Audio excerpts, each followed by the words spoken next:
नमस्कार दोस्तों, स्वागत है आप सभी का एक बार फिर से। दोस्तों, अगर आप अपनी लाइफ में कुछ नया सीखना चाहते हैं तो चैनल को सब्सक्राइब जरूर करिएगा। दोस्तों, सनातन परंपरा में रखे जाने वाले सभी व्रतों में निर्जला एकादशी का व्रत हर मनोकामना को पूर्ण करने वाला माना जाता है।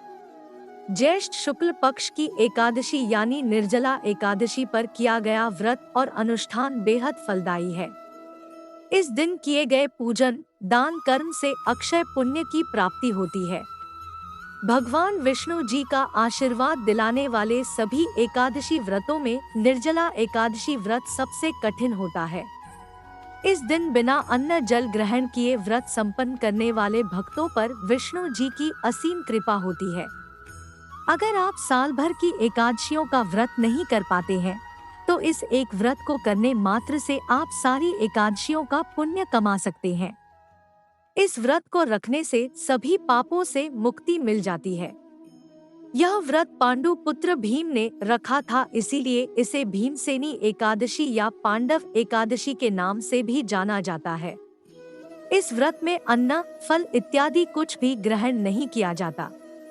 इसमें पानी तक पीने की मनाही होती है और एकादशी के उपवास को द्वादशी के दिन सूर्योदय के बाद खोला जाता है। इसीलिए इसकी समयावधि भी काफी लंबी हो जाती है। हिंदू धर्म में एकादशी व्रत का मात्र धार्मिक महत्व ही नहीं है, बल्कि इसका मानसिक और शारीरिक स्वास्थ्य के नजरिए से बहुत महत्व है। इस दिन जल कलश गौ का दान बहुत पुण्य देने वाला माना गया है। यह व्रत मन को संयम सिखाता है, शरीर को नई ऊर्जा देता है। यह व्रत पुरुष और महिला दोनों द्वारा किया जा सकता है। इस दिन भगवान विष्णु समेत मां लक्ष्मी का पूजन करने से जीवन में चली आ रही बड़ी से बड़ी समस्याओं का निवारण हो जाता है।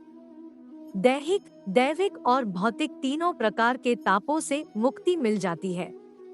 सहस्त्र गोदान और अश्वमेध यज्ञ से भी अधिक पुण्यफल इस एकादशी का व्रत रखने मात्र से ही मिल जाता है। निर्जला एकादशी के दिन दान पुण्य करने का विशेष महत्व है। इस दिन व्रती को निर्जल निराहार रहकर व्रत करना होता है। लेकिन इस दिन गरीबों को भोजन कराना, ब्राह्मणों को भोजन कराना, दान देना, गौ माता को भोजन कराना, पशु पक्षियों के लिए अन्न जल की व्यवस्था कराना अत्यंत ही शुभ और पुण्यदायक माना जाता है। इससे जगत के पालनकर्ता विष्णु जी की असीम कृपा प्राप्त होती है। शास्त्रों के अनुसार इस दिन पवित्र स्नान और पूजा अनुष्ठान के साथ ही दान, मुख्यतः अन्नदान का विशेष महत्व होता है।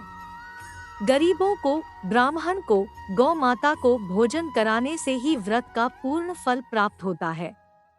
इसलिए इस दिन यथाशक्ति दान अवश्य करें। इस दिन गाय को भोजन कराने से सहस्त्रों गौ माताओं को भोजन कराने के समान पुण्य फल प्राप्त होता है और इसी से जुड़ा आज का ये उपाय है जो हम आपको बताने जा रहे हैं।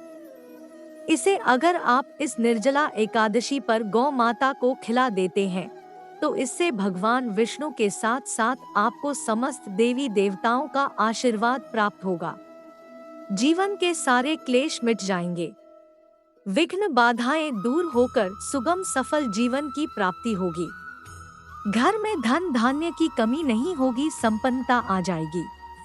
दोस्तों, एकादशी तिथि प्रारंभ हो रही है 23 मई दिन मंगलवार को दोपहर 1:07 बजे पर और इसका समापन होगा अगले दिन 31 मई को 01:45 बजे पर। उद्यातिथि अनुसार व्रत 31 मई को रखा जाएगा।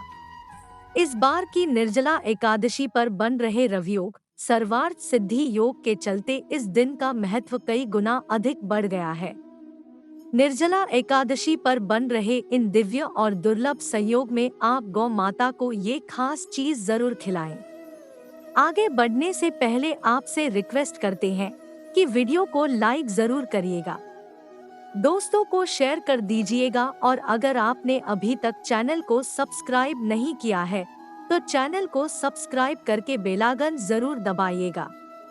दोस्तों, निर्जला एकादशी पर सबसे पहले स्नानोपरांत धुले पीले वस्त्र धारण करें।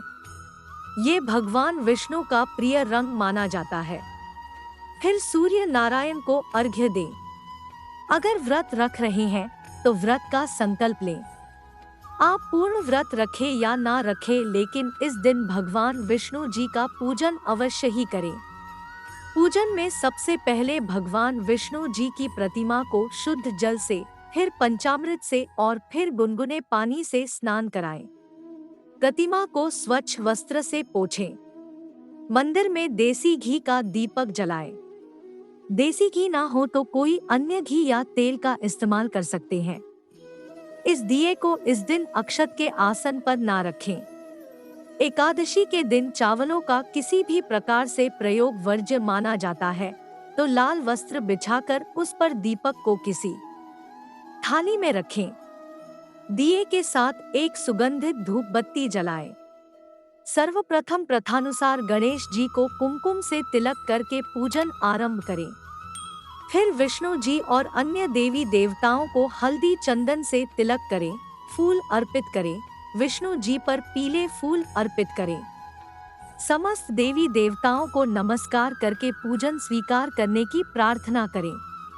इस दिन भगवान को भोग लगाने के लिए आप एक थाली में केले के पत्ते पर मिष्ठान लें।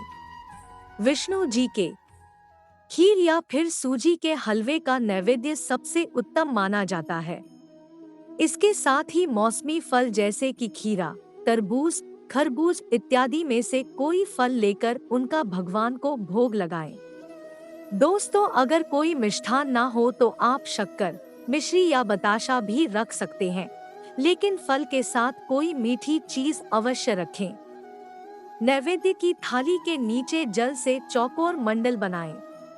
नैवेद्य पर तुलसी के 2 पत्तों से जल परीक्षण कर उनमें से एक पत्ता नैवेद्य पर रखें और दूसरा विष्णु जी के चरणों में चढ़ाएं। भगवान विष्णु जी तुलसी पत्र के बिना भोग स्वीकार नहीं करते और एकादशी के दिन तुलसी पत्र नहीं तोड़ा जाता। इसीलिए तुलसी पत्र एक दिन पहले ही तोड़ कर रखें या तुलसी के पास गिरा हुआ पत्ता लेकर धोकर आप उसका प्रयोग कर सकते हैं। या फिर पहले पूजन में जो तुलसी पत्र चढ़ाए हैं उनको पानी से धोकर फिर से आप भोग में रख सकते हैं। फिर उस पर से हाथ में जल लेकर घुमाएं और ताम्र पात्र में छोड़ें। फिर नैवेद्य की सुगंध को दाएं हाथ की 5 उंगलियों के सिरों से देवता की ओर प्रवाहित करें। इसके बाद भगवान को नमस्कार करके भोग स्वीकार करने की प्रार्थना करें। फिर भगवान विष्णु के 12 मंत्र नमो भगवते वासुदेवाय का 108 बार जाप करें। विष्णु सहस्त्रनाम का पाठ करें। निर्जला एकादशी की कथा को अवश्य सुनें। हमारे चैनल पर निर्जला एकादशी की कथा का वीडियो उपलब्ध है, उसे आप देख सुन सकते हैं। कथा सुनने के बाद आप भगवान को नमस्कार करें। अपनी मनोकामना उन्हें बताएं। समस्याओं के बारे में बताकर उनके निवारण की प्रार्थना करें। घर परिवार की सुख समृद्धि की प्रार्थना करें। फिर आप अपने मस्तक पर हल्दी कुमकुम से तिलक करें। दोस्तों, पूजन के बाद आपने विष्णु जी को जो भोग लगाया है उस भोग में से थोड़े फल और थोड़ा मिष्ठान अलग निकाल ले और उस फल, तुलसी पत्र और मिष्ठान को ले जाकर गौ माता को खिला दे। दोस्तों, गौ माता की महिमा अपरंपार है। गौ माता मोक्ष दिलाती है। पुराणों में वर्णित है कि गौ माता की पूंछ छूने मात्र से मुक्ति का मार्ग खुल जाता है। गौ माता के पैरों में 4 धाम है। एकादशी के दिन गौ माता को भोजन कराने से सहस्त्र गौ माताओं को भोजन कराने का पुण्य फल प्राप्त होता है।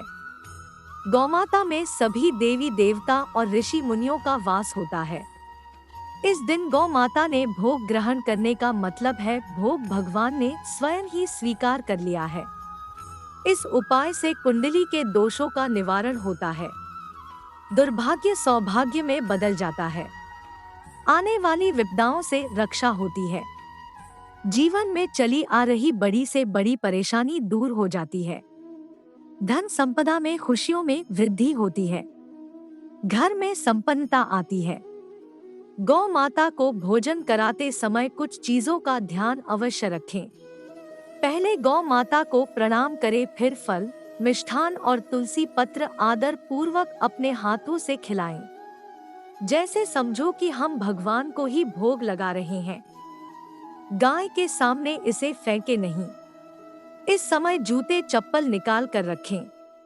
गौ माता को भोजन कराना पूज्य कर्म है, तो शुद्ध मन से पवित्र तन से इसे करें। हाथ से खिलाने में डर लगता है, तो जिनके यहाँ गौ माता है, आप उनके हाथ सम्मान पूर्वक उस भोग को दे दें। गौ माता को भोजन कराते समय विष्णु जी के महामंत्र का मन ही मन जाप करते रहें। फिर उन्हें नमस्कार करें और अपनी मनोकामना बताएं। अपने कष्टों के निवारण हेतु प्रार्थना करें। जाने अनजाने में हुई गलतियों की क्षमा मांगे। गौ माता के चरणों के पास की धूल को आप अपने माथे से लगाएं। इससे अकाल मृत्यु का भय नहीं रहता। तीर्थ स्नान के समान पुण्य फल की प्राप्ति होती है। दोस्तों, इस निर्जला एकादशी पर इस तरह गौ माता को भोजन कराने से भगवान विष्णु सहित समस्त देवी देवताओं की असीम कृपा मिल जाती है। जीवन के दुख कष्टों का अंत होता है। घर में सुख समृद्धि आती है। अक्षय पुण्य की प्राप्ति होती है। तो इस निर्जला एकादशी के पावन अवसर पर गौ माता को इस तरह से भोजन करा के अपने जीवन में खुशहाली जरूर लाएं। आप सभी को निर्जला एकादशी के शुभ पर्व की बहुत बहुत शुभकामनाएं। आज के लिए बस इतना ही।